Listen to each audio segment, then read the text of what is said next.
Discréditation de la crédibilité de la victime, déformation du caractère de la réputation professionnelle personnelle pour aboutir à un complot gouvernemental. Les services secrets gouvernementaux participent à du ciblage SEX-UEL. C'est sorti dans les dossiers Epstein. Je vous lis quelques notes entre Epstein et potentiellement le MOSMOS. C'est des fichiers de protocoles complets qui ont été retrouvés. Vous allez serrer. 2015, la victime ciblée a cessé tout contact avec les personnes impliquées dans le ciblage SEXUL et a supprimé tous ses profils des réseaux sociaux et des sites de rencontres en ligne. Auto-isolement des interactions et de la société par précaution et autoprotection contre le ciblage SEXUL dans la ville de Port Pirie. Dossier 5, ciblage SEXUL extrême. 2014-2015, signalement d'activité de ciblage SEXUL illégal, ciblage SEXUL de la victime ciblée dans le but d'obtenir une intention préméditée et concertée du gouvernement. Discréditation de la conscience de la victime ciblée, déformation du caractère, de la réputation professionnelle et personnelle, dans le but d'obtenir une intention préméditée et concertée du gouvernement. 2017, détention illégale de la victime ciblée dans l'établissement de santé mentale Glenside sous faux diagnostic, troubles délirants. Pour rappel, c'est des notes entre Epstein et le Mossad. C'est pour finalement créer des protocoles complets et professionnels, quoi. Et en gros, ils testent et en même temps, il faut fermer la bouche à des gens à qui ils ont décidé. 7 décembre 2016, ciblage sexuel de la victime ciblée alors qu'elle cherchait de l'aide pour des problèmes de véhicule à Portside, Taverne, Pirie, Australie occidentale, impliquant l'exhibitionnisme des parties génitales de Matt, des injures verbales, des agressions physiques sur la victime ciblée. La victime ciblée a signalé l'incident survenu à Portside Tavern commis par Matt en Australie occidentale au service de police de Port Pirie. Au détective Leith Gwynlyn, le détective Leith Gwynlyn a refusé d'aider la victime ciblée, déclarant « Je ne peux pas enquêter car des policiers sont impliqués ». Ce qu'on appelle le contrôle coercitif, qui rentre en jeu du coup dans ce cas-là.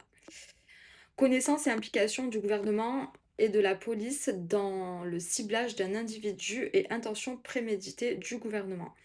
Discréditation de la crédibilité de la victime ciblée, déformation de la caractéristique.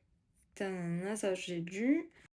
Discréditation de la crédibilité de la victime, déformation du caractère de la réputation professionnelle personnelle pour aboutir à un complot gouvernemental prémédité, intention. 2017, détention illégale de la victime ciblée dans l'établissement de santé mentale Glenside sous un diagnostic falsifié de troubles, ça on avait un peu lu. Motif du gouvernement, de 2012 à 2016, sensibilisation des victimes ciblées, lanceur d'alerte 2017-2022, piège continu de la victime. Ciblé, lanceur d'alerte, fonctionnaire impliqué et lié. Donc en fait, c'est un lanceur d'alerte qui parle de ça, justement, des ciblages, qui du coup a eu le gouvernement qui a été complice de son ciblage abusif.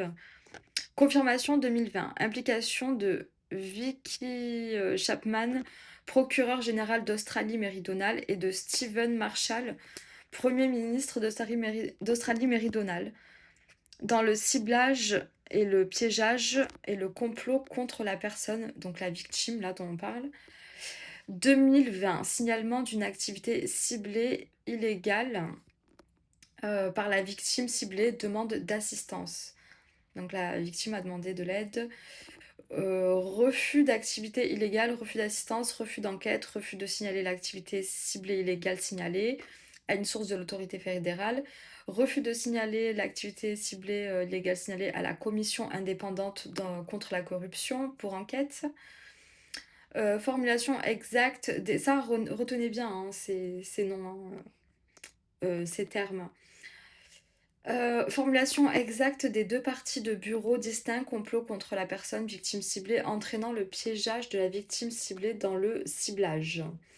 Confirmé et établi comme source gouvernementale, indiquée et connectée, source gouvernementale ayant donné un ordre direct entre 2012 et 2016 à un professionnel de la santé impliqué pour une faute professionnelle médicale consistant à falsifier un diagnostic afin de faire croire à une tentative de MEURTRE de la victime ciblée.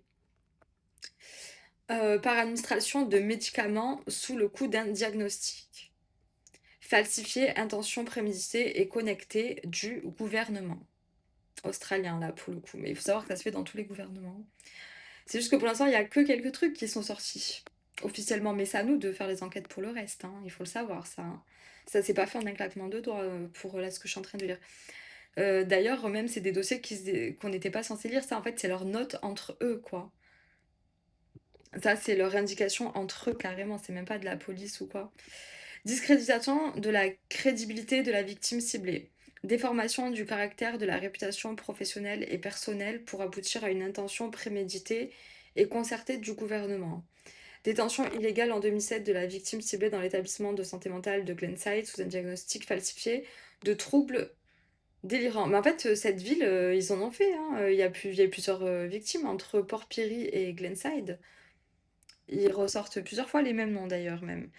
Motif du gouvernement 2012-2016, sensibilisation des victimes ciblées, lanceur d'alerte 2017-2022, piégeage continu de la victime ciblée, lanceur d'alerte, fonctionnaire du gouvernement impliqué et connecté. Ok, confirmation de source gouvernementale impliquée dans le ciblage d'individus, ça c'est lu à peu près. Ouais.